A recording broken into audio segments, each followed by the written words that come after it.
Paramashivoham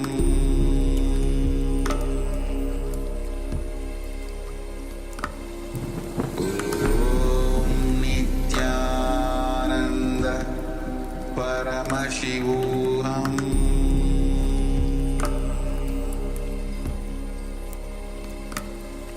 Om Nithyananda Paramashivoham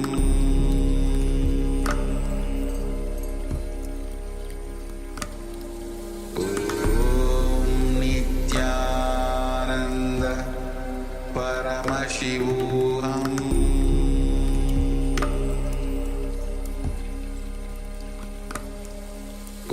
Om Nithyananda Paramashivoham Om Nithyananda Paramashivoham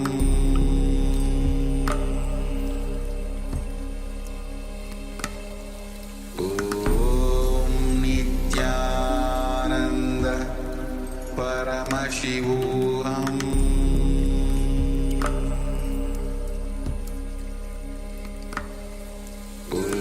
Om Nithyananda Paramashivoham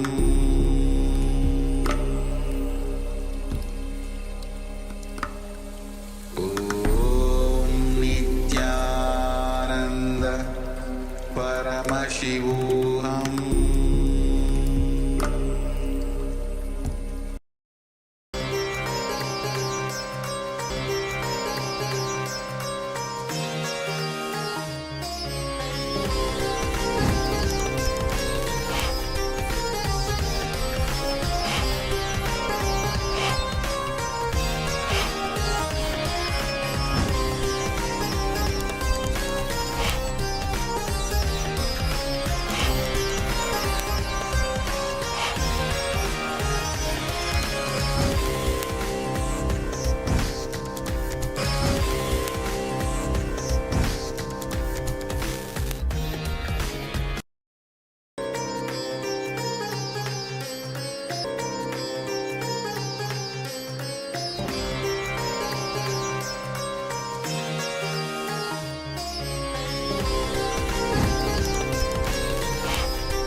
Yes. Now slowly, very slowly, you can open your eyes and remove your eyebands.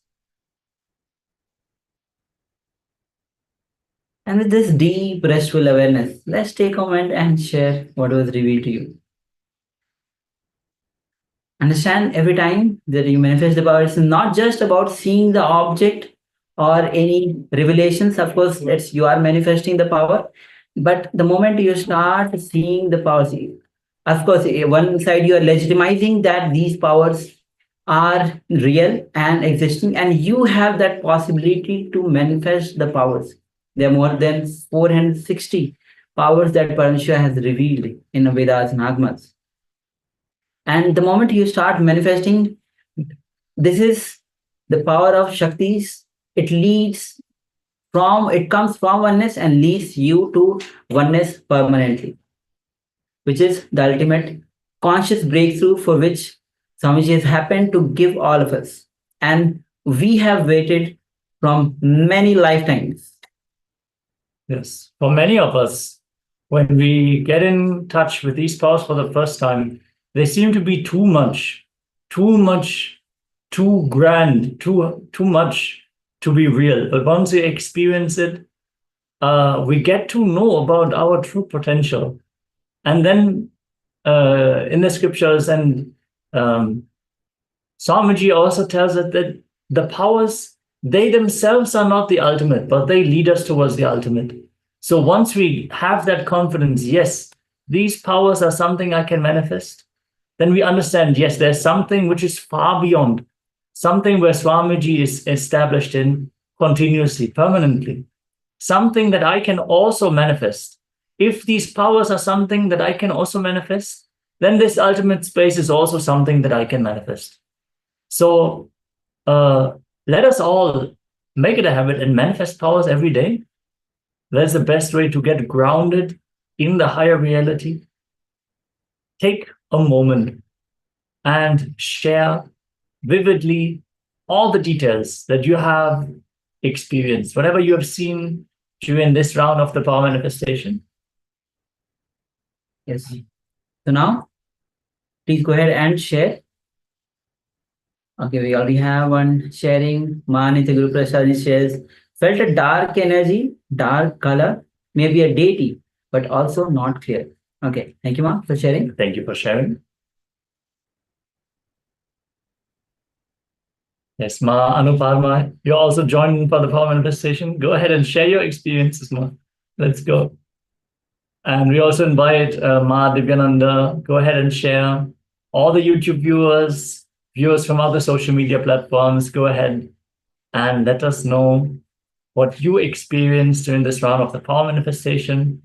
The more and more you celebrate, the more and more comfortable you get with sharing all the details, the more easier it will be for you to fall into that space of nirvikalpa, fall into the gap between two thoughts and manifest these powers.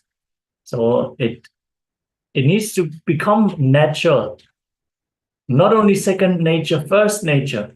Then power manifestation will be effortless. There will be no delay, not much waiting that you need to do for a glimpse.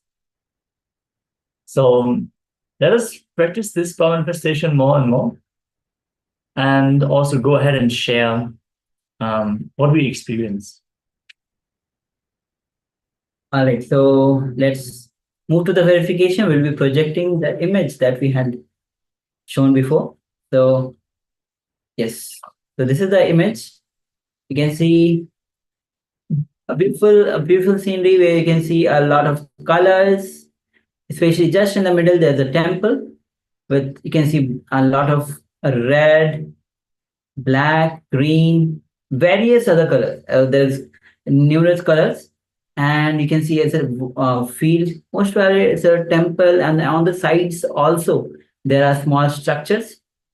So Guru Prasad shares felt dark energy, dark color. So we definitely have the dark color, maybe a deity, but also not that clear. So mostly it's temple, Ma. So deity will be there. So we assume that the deity will be there, Ma. So yes, mostly you have actually manifested this power, the power of third eye. So this is how the power manifestation happens. Even like I would like to share my experience during the IEA when I was having that for materialization. So we were materializing the gold specks on our hands.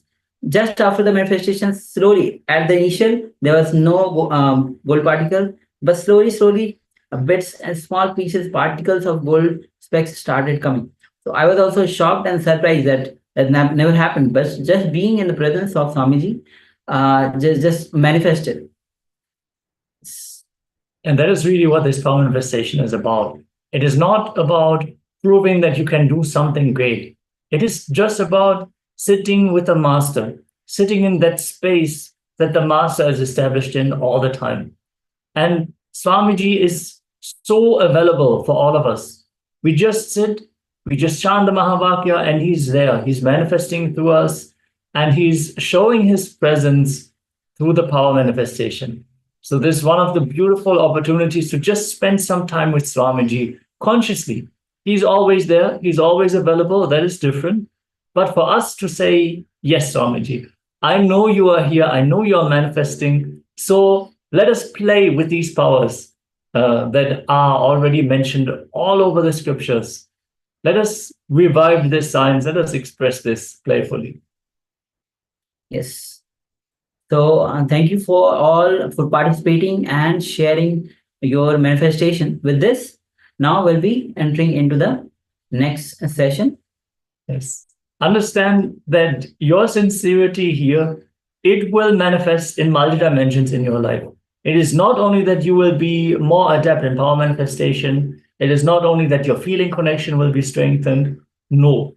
How you do one thing, that's how you are doing everything. So understand your participation here in the program will reflect also in your finances. It will reflect in your relationships. It will reflect in your health. So this is really one of the great opportunities that Swamiji has given all of us to experience the superconscious breakthrough in all levels. So we really want to thank all the participants who are joining every day, participating in all the sessions. This not only makes the sessions for us much more interesting, much more, it's just great to have people around who manifest the powers and we see their growth and their breakthrough, but definitely it will be beneficial for you. You will definitely experience a breakthrough. So now we are going to enter into the next segment, which is about past conditionings. We have accumulated so many samskaras, so many ideas, so many patterns. And as we learned, we experience this realm through these conditionings from the past. We are joined by young Ling, Nithyananda. And yes, we are about to enter into a powerful jnana segment where Swamiji is going to reveal how to break free from past conditioning. So let us all be in a space of restful awareness and deep listening, keeping our head, neck, and spine in a straight line as Swamiji is telling us how to break free from past conditioning.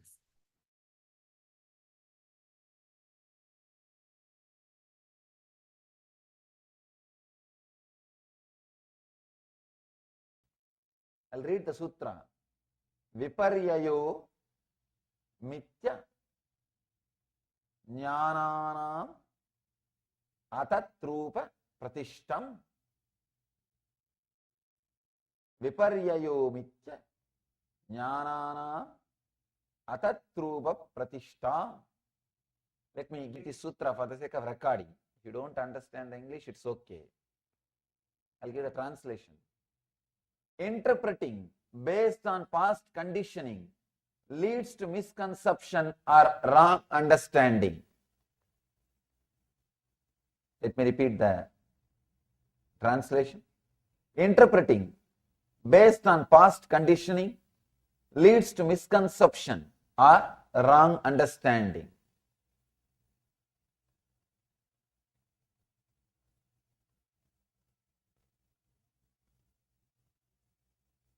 The Upanishads, Zen koans, Sufi mystics' poems, everything expressed by the enlightened masters are again and again repeating what is reality. Isha Vashyam Itam Sarvam, whatever is God. Again and again, even the Zen masters, they say, before enlightenment, mountain is a mountain, tree is a tree, river is a river. After enlightenment, mountain is a mountain, tree is a tree, river is a river.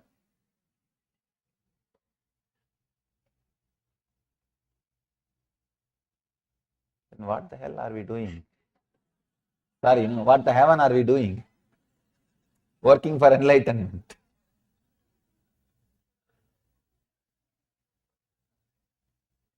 Again and again, masters say what is. Buddha beautifully says, tatata.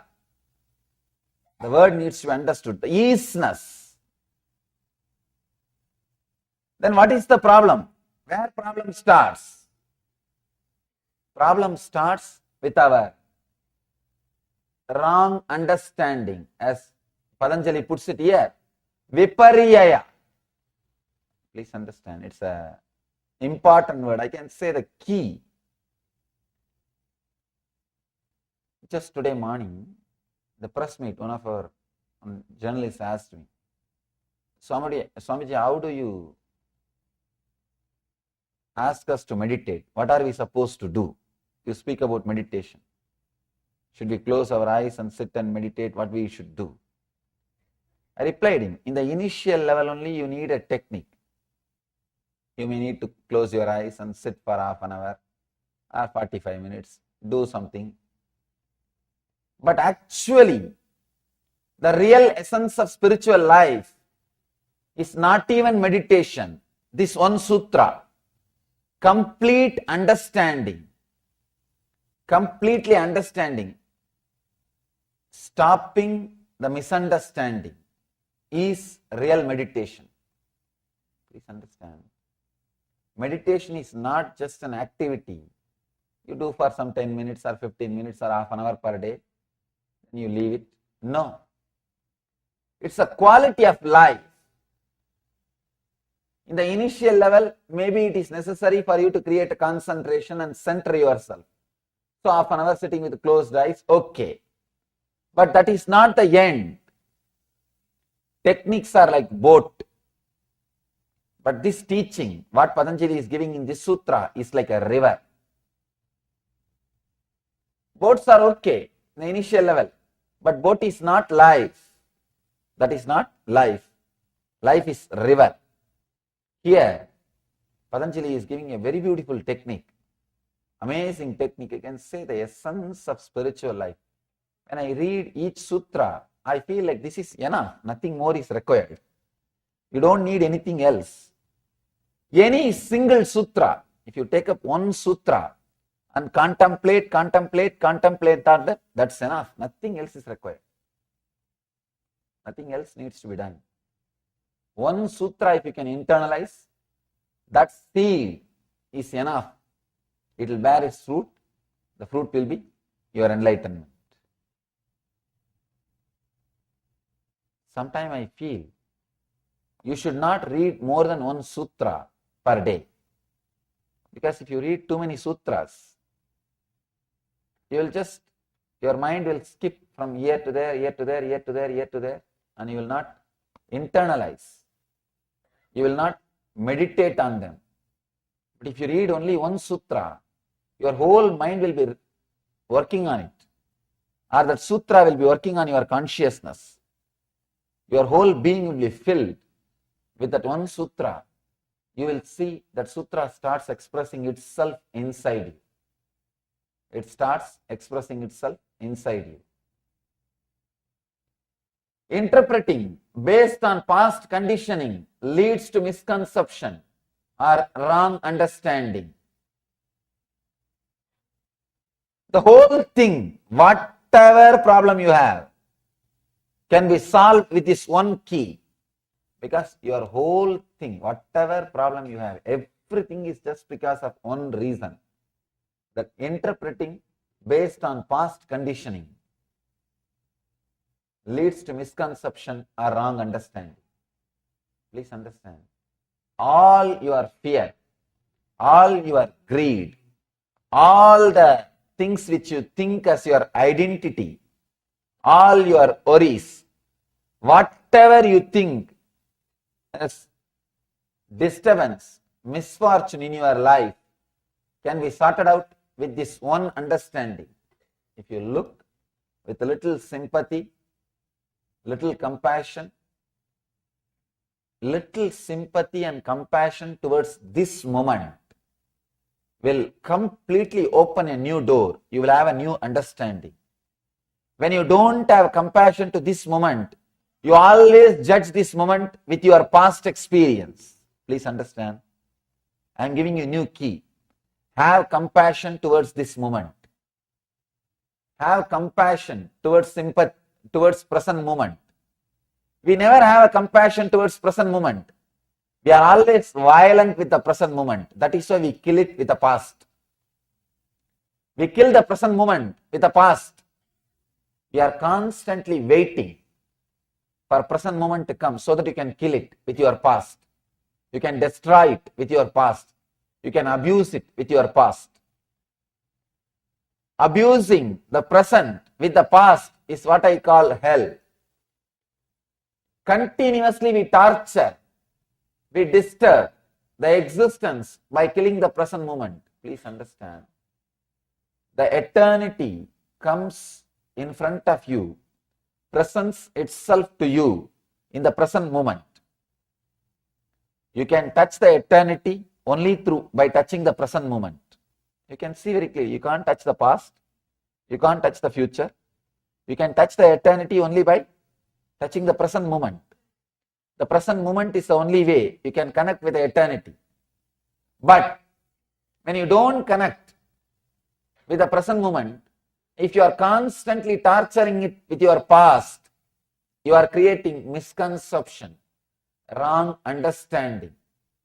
Sometimes we are strongly stuck with the wrong understanding, with the wrong concepts.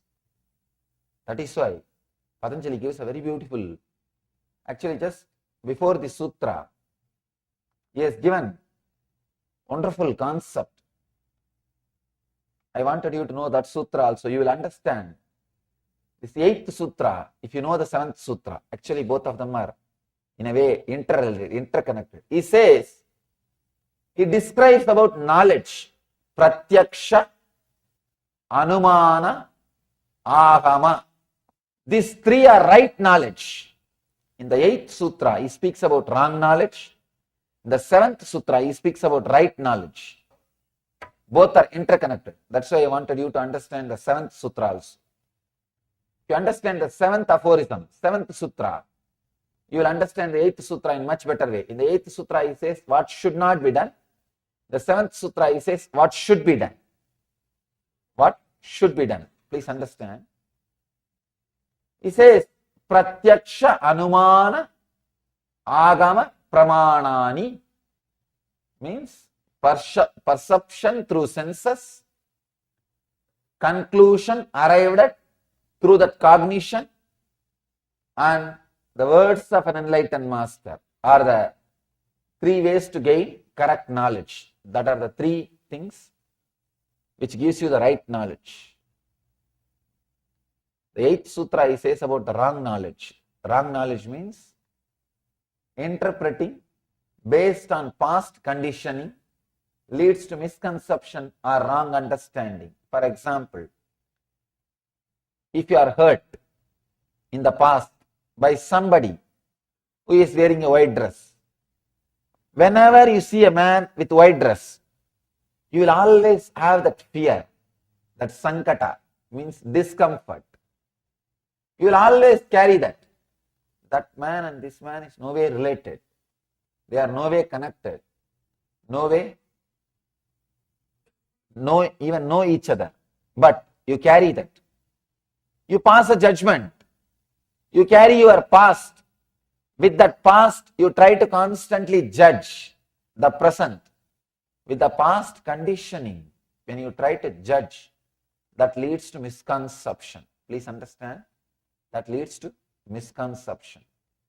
The judgments we are passing about a particular race, the judgments we are passing about a particular religion, the judgment we are passing about particular state, the prejudice, bias we carry, all are related to this wrong knowledge. We have our own prejudice about particular race. Many times people come and tell me, especially when they come to India and see, Swamiji, we thought whole India will be always meditating. We don't see here like that. They think that whole Indians will be always constantly sitting with a closed eyes, silently, politely and meditating. The other day I read an article. Yoga became very popular in Mumbai because Madonna practiced it. Really, the power yoga has become very popular because Madonna practiced it. Please understand, do not carry concepts. Do not carry assumptions. We pass judgments. For example, if you meet one person, based on your experience with him, you judge that whole country. You judge that whole race. You judge that whole religion. Poor religion, what it will do? Poor man, what he can do? No. You cannot pass judgment like that. You cannot just create ideas. Please understand. Creating this kind of ideas and adding, sometimes we think, yes, this guy is misbehaved with me.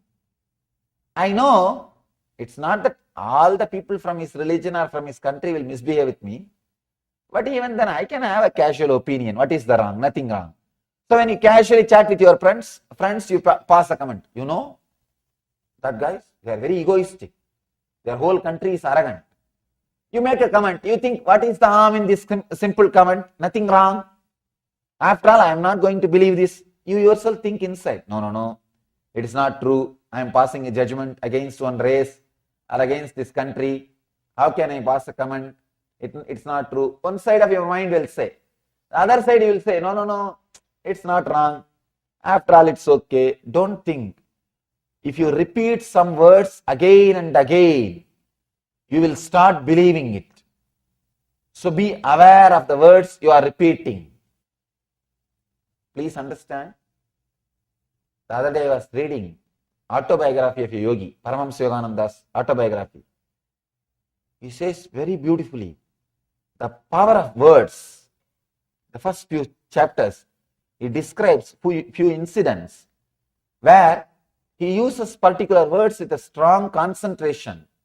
Just that words come true. He says he was having a conversation with his sister. Suddenly, for some reason, he said, the sister was trying to apply some medicine on her body. Yogananda commented, that medicine will not work. You will have the boil twice tomorrow. She was trying to apply some medicine for boil. He says, you will have medicine. You will have the boil 2 size, double size tomorrow. And he says, I will also have boil in my hand. The sister says, what are you talking? Why will you have? You don't have any problem. Why do you say these words? And he just makes this statement. Tomorrow it is there. He had the boil and the sister had double size. He says, I was shocked. Just the mere word, the power of mere word. Please understand, never utter words like, they are wrong, this race is wrong, that country is wrong, this religion is wrong. The more and more you utter, you will start believing the same words.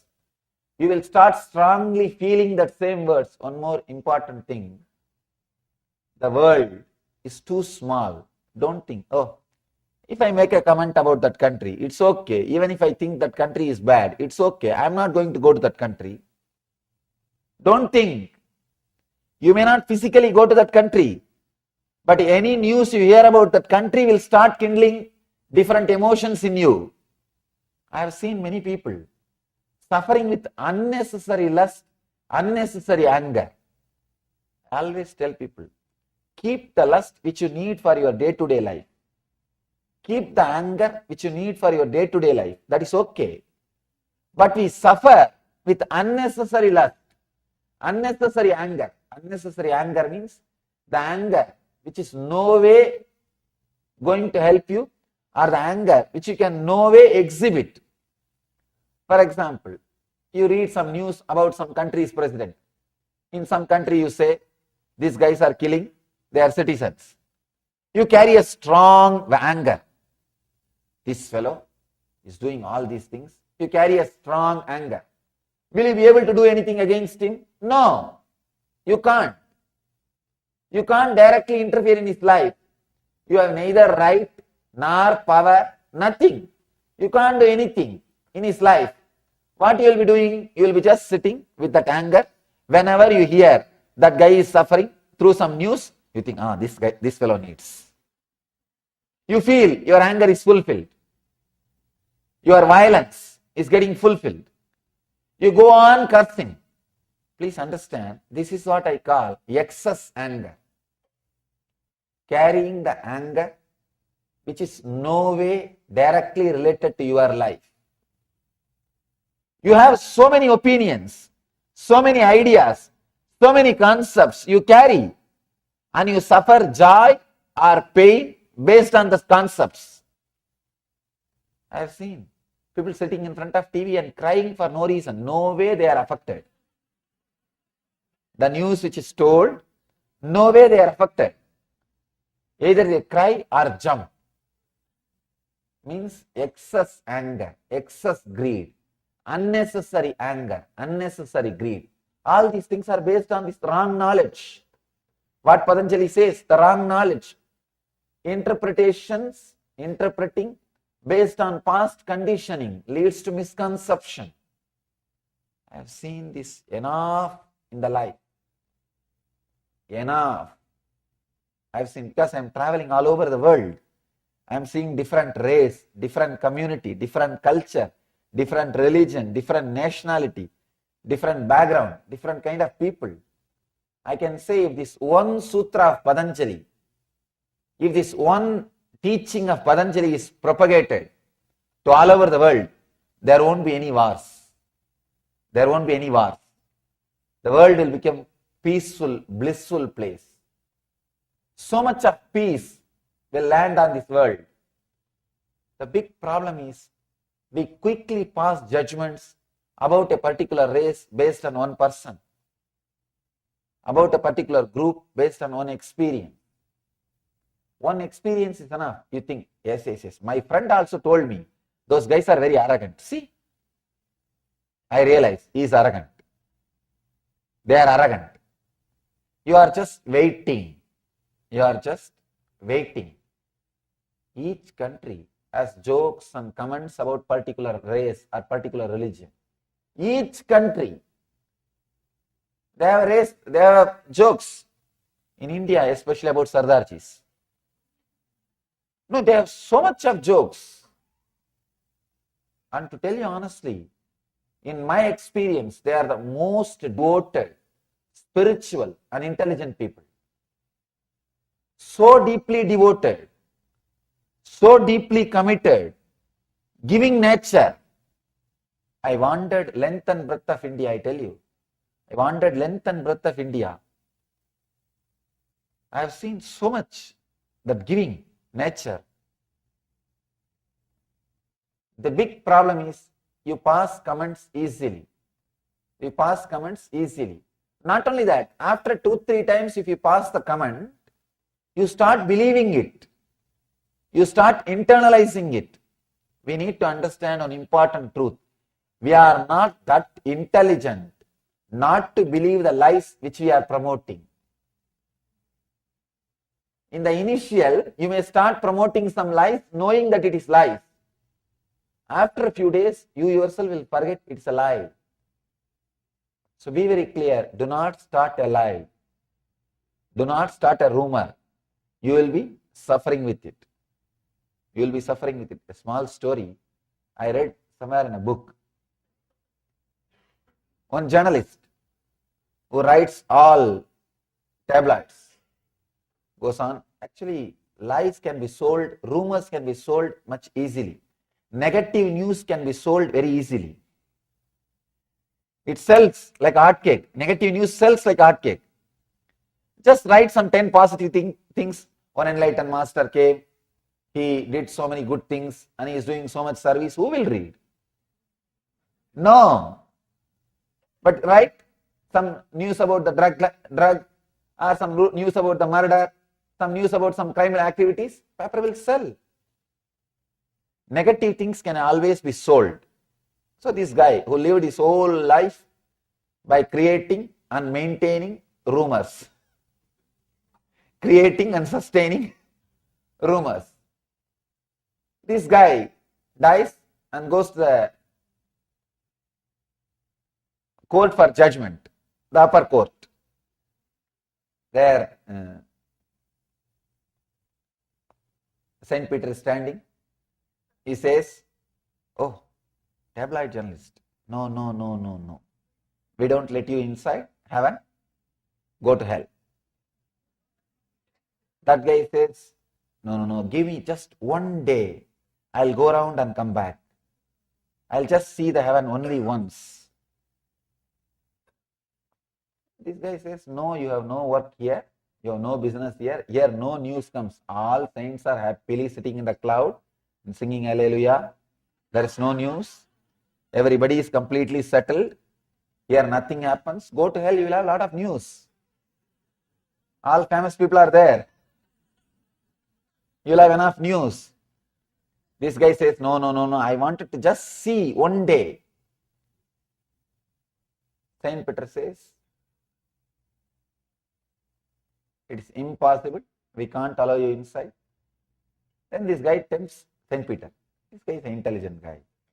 He says, give me 24-hour time. If I can convince any one of your journalists to go to hell, will you let me stay here? Saint Peter says, this is too much. How can you do that? He says, that and all you don't ask. If I can convince any one of your journalists to go to hell, will you let me stay here? He says, all right, I can try. Okay, deal. Come inside. This guy goes. They had only 10 journalists because nothing much happens. God comes and sits in the court in the morning and judgments are given. Evening he goes back. Nothing much is happening. All the saints are there enjoying. What is there? The same routine. And this guy, they have only 10 journalists. This guy goes to the heaven, goes round. By the end of the day, evening, he comes back to the pearly gates. Saint Peter says, no, now you cannot go back. You have to be here. This guy says, what happened? No, I have to go to the hell. Saint Peter asks, why? Why do you want to go? What this guy did, this guy created a rumor that in the hell, they are starting a new magazine. They want editor. He spread on news and all the fellows fled. Because how many days, especially journalists, you can't be sitting without news. It's really boring. Even in the heaven, they want some news. And without news, even heaven looks like a hell for them. So they thought, better let us go to hell. They all ran away to hell. And this guy is also running. This guy who created the rumor, this guy is also running. Saint Peter stopped and said, what happened? You only created the rumor. All of them are already in the hell. Now you are the only journalist we have. We can't afford to lose you also. You have to be here. This guy says, no, I only started the news that is true. If so many people are believing, there must be some truth in it. If so many people are believing, there must be some truth in it. Understand? Don't start rumors. Don't start rumors, even in a jovial way. You will be caught by your own rumors. You will be caught by your own words. The words which you create, I have seen many times. People casually create simple words. The relationships, they very casually create simple words. He is bad. He is torturing me. Very simple words for no reason. For very simple incidents. But those words gets imbibed, engraved, and you start thinking that's the truth. Please understand, words can just stop your thinking. Words can just stop your perception.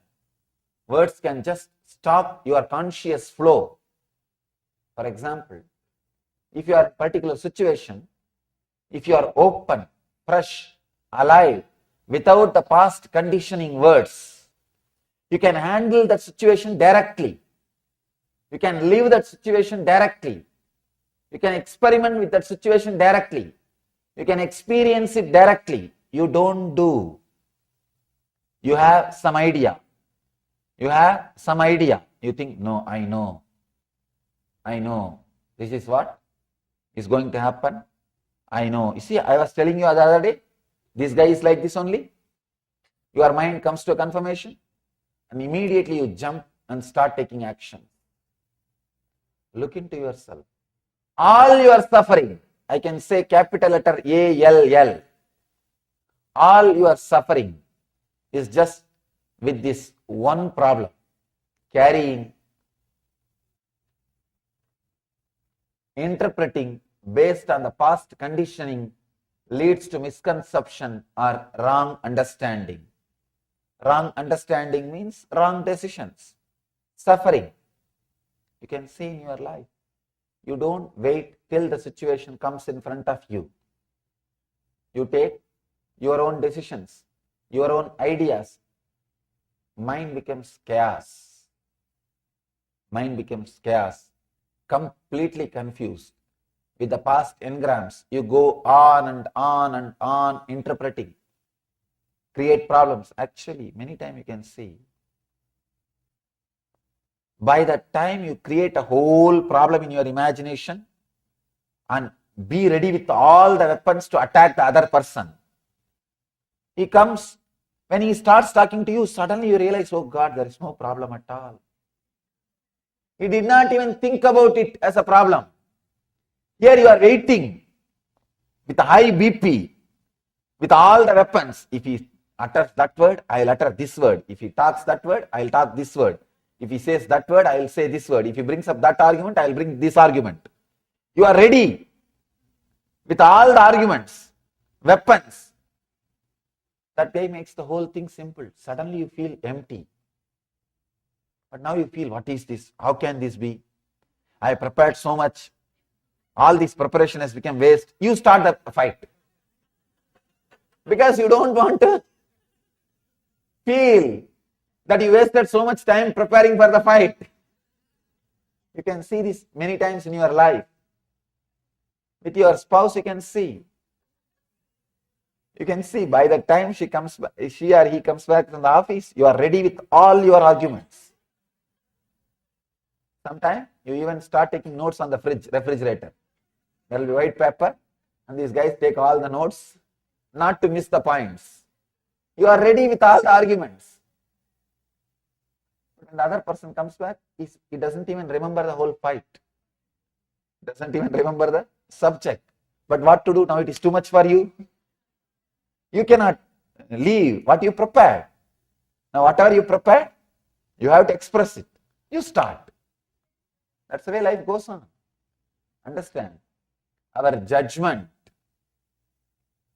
based on generalization, we need to understand an important truth. We think in a generalized way, but we live in a localized way. Our day-to-day life is dealing with one person, one situation, but your mind always generalizes. Always generalizes. I've seen many times. People have their own weird ideas, weird opinions, weird concepts. It's just impossible. Small story. One guy goes to a psychiatrist. Psychiatrist sees his behavior and all those things. He says, I'll surely try to help you. I think you have a problem that you are thinking you are a dog. That guy says, yes, small dog with a black and brown patches. Don't you see me? Doctor says, don't worry. I'll try to help you. Can you first lie down first in that couch? I'll see and try to find out the root cause of the problem. That guy says, no, I cannot do that. Doctor asks, why? No, I am not allowed up in the furnitures. Understand? If you are convinced about something, you are too strong. Instead of going to the roots of the problem, you go on, hold on to the surface. You hold on to the surface. You know, if you go to the root, the problem may disappear. The problem is your companion. You may feel lonely. You don't have anything to worry. Suddenly just think. Suddenly if all the worry from you is taken away, what will happen to your life? You will feel empty. Alone. Lonely. I think that will become a big worry. That will become a big worry. So you don't want to look into the roots of the problem. Here Patanjali is analyzing very beautifully. With this one sutra, he describes all our problems. Just sit and contemplate on this one sutra. This one sutra can lead you to enlightenment. Nothing else is required. Nothing else is required. This one sutra can lead you to enlightenment. One incident, really it happened. It happened. One of my brahmachari is trained in all our traditional puja and all the other spiritual practices. One program, they invited him for to conduct a spiritual program in India. This guy went and attended the program. He was pronouncing those Sanskrit mantras so beautifully. The local temple priest, they thought he's a Brahmin. Local temple priest, they thought he's a Brahmin. He's a upper caste, the priest class boy. So when they saw him, he beautifully sits and his body language is very graceful. When he does the puja and rituals and chants the mantras, they thought he's a Brahmin. They gave him all the respects and touched his feet and did the namaskar and everything. All the program was over. They took him to the nearby temple, gave him all the honor. He finished everything and came back. Somebody who went to the temple next day told that priest that he is not a Brahmin. That's all. Till yesterday evening, this guy was honoring that brahmachari, feels blessed that he is able to receive him and touch the feet, all the things. Now this fellow suddenly is in depression. He is in depression. He is continuously taking bath for 3 days. 3 days he is taking bath. And 3 days he did not enter the temple. And 3 days he has to do all the rites to clean himself. I was shocked. If that inauspiciousness is supposed to come by touching that non-Brahmin, it should have come when you touched, not when you heard. Not when you hear the news. It should have come when you touched. When you touched, you don't have a problem. You felt blessed, auspicious, graceful, blissful. But when you hear the news, it means what? The concepts, the past conditioning. The past conditioning. That poor guy, he suffered so much. Just that conditioning. I shouldn't have touched the feet of a non-Brahmin. Just that one conditioning. Many times we suffer with conditioning, not with situation. Please understand, 99.9% of our sufferings are not related to situation. It is related to conditioning. The 0.01% suffering is not a suffering at all. All our sufferings are related to conditioning, not related to situation. You have an idea. Your mind is programmed. Your biocomputer is programmed from the young age. What is desire? What is joy? What is pain? What is fear? You are programmed. You live based on that programs. You take decisions based on the programs. You walk based on the programs. You talk based on that programming. You do everything based on that programming. This is what Patanjali calls wrong knowledge. He says viparyaya. Viparyaya is the word. You can't translate in English. Wrong knowledge is also not a right word. Viparyaya means everything is wrong. I can say wrong cognition. The very intake is wrong. The way in which you process the data is wrong. The way in which you deliver your result is wrong. The word wrong knowledge does not give the right meaning of viparyaya. Viparyaya means every step is wrong. How you receive the data, how you internalize the data, and how you process it, how you take a decision. Whole thing is wrong. Please understand. Again and again, Upanishads are declaring. Again and again, all enlightened masters are declaring, whatever is divine, God. If you see anything other than the divine, any other experience other than bliss in the life, you are having this problem. You have this problem. You need this sutra. Contemplate on this sutra. You don't have to, I am not saying you need to by heart or you need to repeat. I am saying internalize this idea. Internalize this idea. Sometimes people start repeating this sutra. Viparyaha, viparyaha, mityaha, mityaha, viparyaha. Finally, they do the wrong thing. I am not saying you need to repeat. I am saying internalize.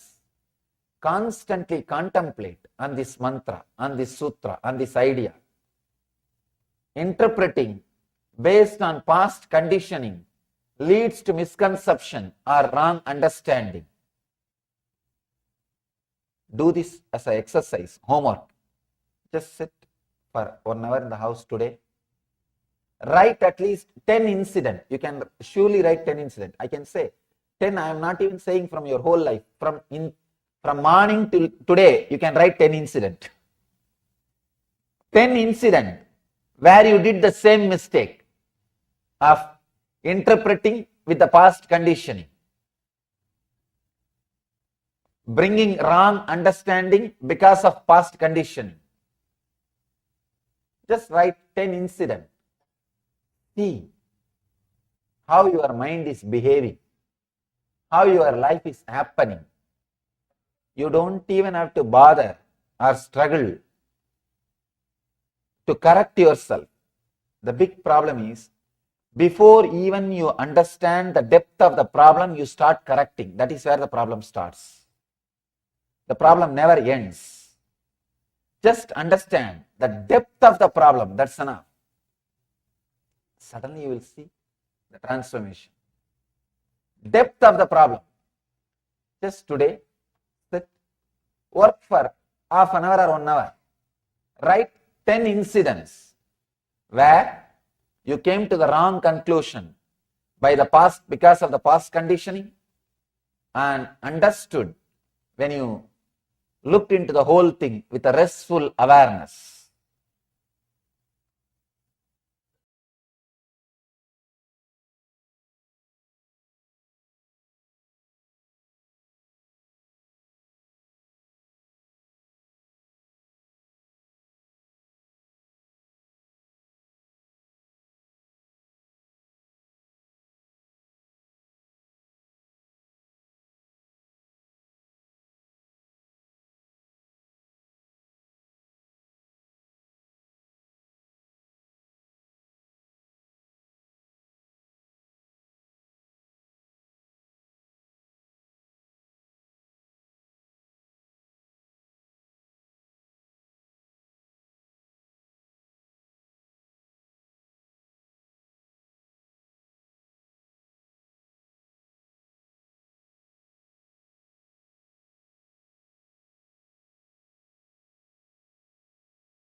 Yes, Nithyananda, all of you. So break free from the past conditioning. Now it says very beautifully that all the problems start with our wrong understanding. And meditation, the moment we start meditation, it increases the quality of life. All the techniques, and Swami says very beautifully that all the techniques are just like boat. That is not the goal. That is the goal. That is just a boat, but life itself is the goal. All our fears, worries, misfortunes, or anything that is we feel as suffering or disturbance in our life is can be solved by simply being in the present moment. Having a deep gratitude, deep surrender to the present moment will simply solve our problem as will be rooted in the present moment. And again, Swami says that we keep on repeating our mistakes again and again based on the past conditioning. So we'll be entering into the internalization exercise to, as Swamiji already in the relation at the last, Swamiji already introduced the internalization exercise. So we'll be continuing into this internalization exercise. Yes. So just as Swamiji says, technique to drop from past conditioning. So let us there's a couple of steps in this technique, in this internalization exercise. Let us just sit and write down at least 10 incidents. 10 incidents just from morning until now. So just from today, from morning until now, 10 incidents where you made the same mistake of interpreting situations with conditioning, with your past conditioning, bringing a wrong understanding because of this past conditioning.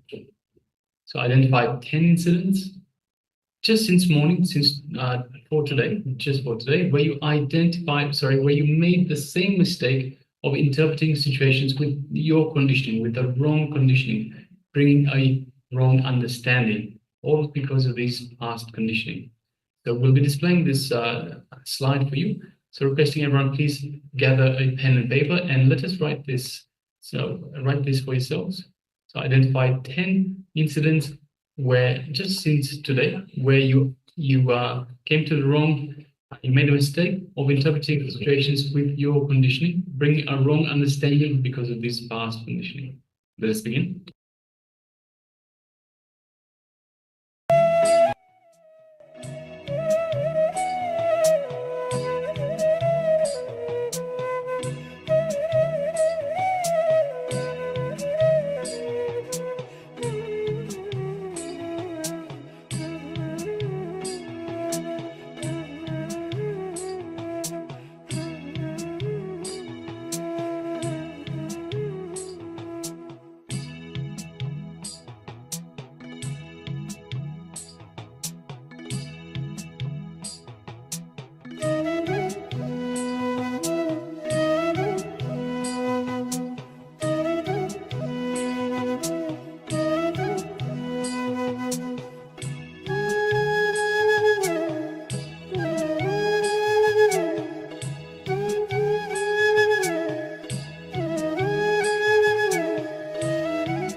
Now let's move to the second step of this technique. Observe how your mind is behaving, how your life is happening. You don't even have to bother or struggle to correct yourself. The big problem is, even before you understand the depth of the problem, you start correcting. That is where the problem starts. You understand the depth of the problem. That's enough. Suddenly, you will see the transformation. Again, observe your mind, how your mind is behaving, how your life is happening. Don't even have to bother or struggle to correct it. The big problem is, before you understand the depth of the problem, you start correcting. That is where the problem starts. Just understand the depth of the problem, that is enough. Suddenly, you will see the transformation. So let's continue with the second step.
Yes, Nithyananda, one of you. So breaking free from the past conditioning. The only thing that we have to do is we don't have to bother or struggle to correct that. The moment we just understand the depth of the problem, that is enough. Suddenly you will see the transformation. The moment you try to correct, that's gone. So don't correct it. Just understand the depth of the problem. That is enough. All right. So with this, let's move on to the power manifestation. And as today we are doing the power of remote vision. Again, we have few items which are in front of us. Let's enter into this manifestation. You'll be scanning the objects which are in front of the acharyas. We are both of us. The power of remote vision. So have this cognition into yourself that yes, I can manifest. Just declare with intensity that yes, I am Paramashiva. Anything that I will can just manifest like just like this. Just by strong declaration, you can manifest this power. Because Swamiji says your will has when it aligns with Paramashiva's will, anything that you want, you can manifest. Just simply like this. Just a thought, and you can manifest. So let's enter into this manifestation. You'll be scanning the objects which are in front of us. So please come to the space of listening. Sit with your neck, spine, and straight line. Visualize Swamiji in your inner space. And feel his overflowing energy filling your whole system, all the trillions of cells being energized by his love, compassion, and energy. Slowly bring your awareness to your third eye. Through your third eye, gaze to Swamiji's third eye.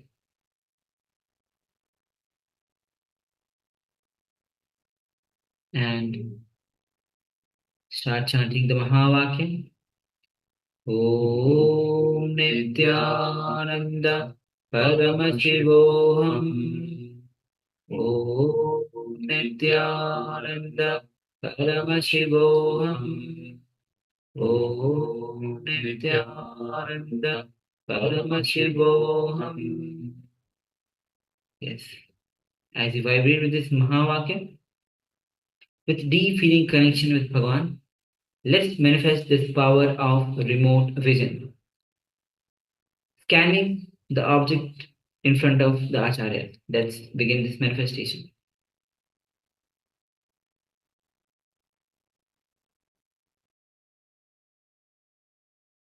Paramashivoham. Om Nithyananda Paramashivoham.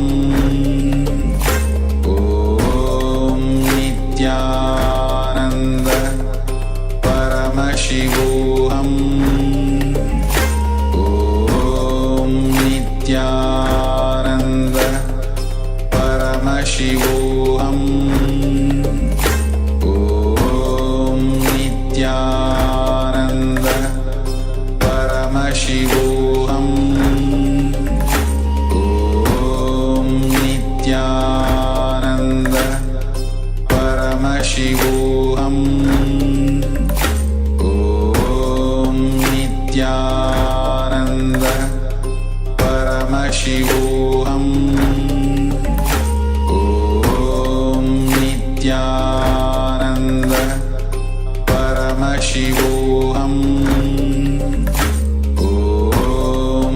Nithyananda Paramashivoham. Om Nithyananda Paramashivoham.